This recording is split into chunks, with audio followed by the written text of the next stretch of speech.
Sa naganap na Gilas press con ay naging transparent ang pamunuan ng SBP sa kung ano nga bang sitwasyon ng mga players ng Gilas. As of this recording ay doubtful kung makakalaro si AJ Edu at kailangan muling ma-check up si Kai Soto. So fingers crossed, pero ang dalawang player na yan ay hindi umuurong kung pag-uusapan ng national team.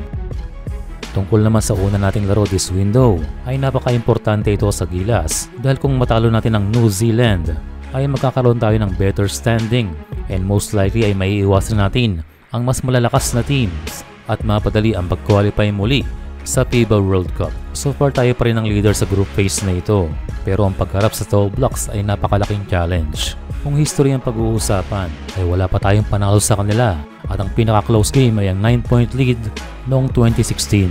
Ang sumunod ay noong 2022, doon tayo hinatambakan. Meron tayong Ange Kwame, pero hindi sapat ang local bigs na pinangungunahan nila Poy Eram, Kelly Williams at Troy Rosario. And no choice din naman dahil hindi available ang SMC noon, kaya wala sila Fajardo. Si Kai nasa NBL Australia at si AJ naman ay nasa Amerika. So this time we need a bigger front court. Well, alam niya ni Coach Tim Cone, kaya ayon dito ay hindi pa nakakaharap ng NZ ang Gilas ngayon. I don't think they've seen a team like the team we're assembling before. So I think we got a shot at beating them. Well, may point naman si Coach Tim Cone. Dahil sa panahon noon ng New Zealand ang ating nakakaharap ay mayroong problema sa availability ng ilang ating mga sentro. Kaya ang naging choice si Coach Chot Reyes ay ang mga big man ng TNT na kung saan ay familiar sa kanyang sistema. And now 2024 ay winning mindset lamang ang baon ni Coach Tim.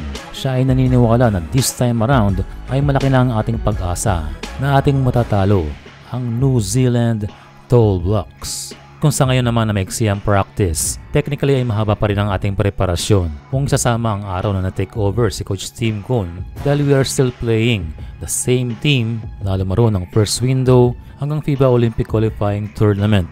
At yun na nga ang purpose ng programa. Pagdating naman kay Justin Brownlee ay sinisigurado ni Coach Tim Cone na motivated ang pagbabalik ni JB para sa ating national team. Malaking tulong daw ang mahigit 1 week na pahinga para makapag-recharge ang Hinebra import. Isang suggestion lamang na malamang ay wala pa sa plano ng Gilas.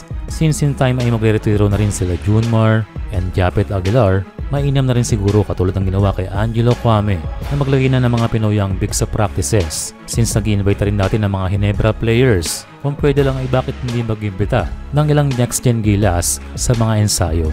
Pero again, suggestion lamang. Patuloy namang pinapatunayan ni Coach Tim Cone na napaka-effective ng kanyang programa.